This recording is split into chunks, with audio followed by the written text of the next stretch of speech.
Hi, this is John again, the owner and developer of VectorDecks. The next tool we're going to discuss is the VectorDecks footing specs. You'll see a little footing detail as the icon, little tiny icon, shows a cross-section of footing. Let's go ahead and pop in a deck frame here first. Again, I'm just using VectorWorks rectangular tool. I'm convert that to a VectorDecks frame. I'm going to put a beam in here. Now, the VectorDecks footing specs is just a point and click type tool. It's just going to be used to display the information on the footing and post. In most cases you may not need it. I made it for myself when I needed to show cross-section footing information for building permits. So next what we'll do is go ahead and select that tool. And you'll see that outline. It's just like the step. You'll see a sort of a preliminary outline. You know where you'd like to place it. So let's go ahead and place that right here. See, the first click will insert it, and the second click gives it its orientation. This is relatively a simple plugin, so there's no need to have any settings button.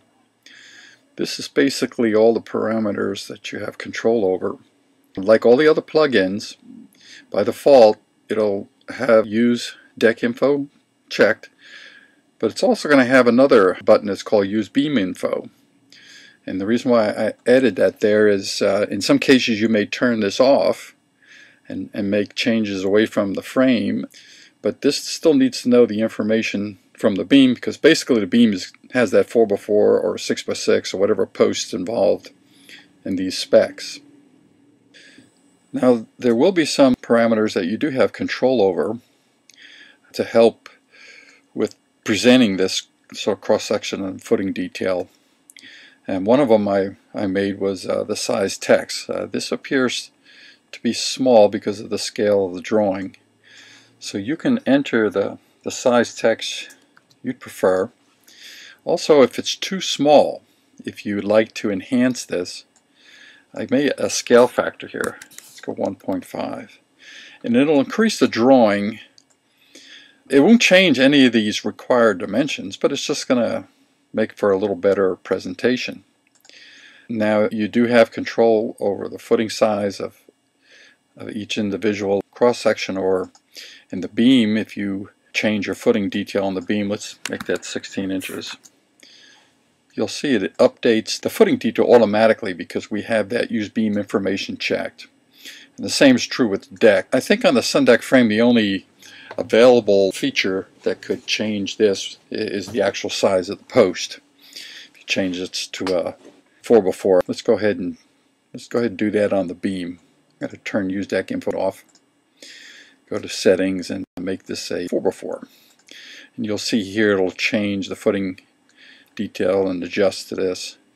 But by and large, most of the time you're going to just leave those use deck info and use beam info turned on by default. Now what you do have, I'll zoom in a little bit and show you the other parameters that affect this particular cross-section. Each governing agency you're involved with, each county or local agency, may have a different requirement for a minimum footing depth. You could change that to whatever that particular agency requires. Also the thickness of your footer. So make this 8 inches. The footing diameter, if they require it to be no less than that type of information, you can change and make it to meet your local governing agency's requirement. I even had a little thing here on the top where you may have to embed that post in a concrete minimum distance or maximum distance. You can control that right here. It's relatively a simple tool that you may never need.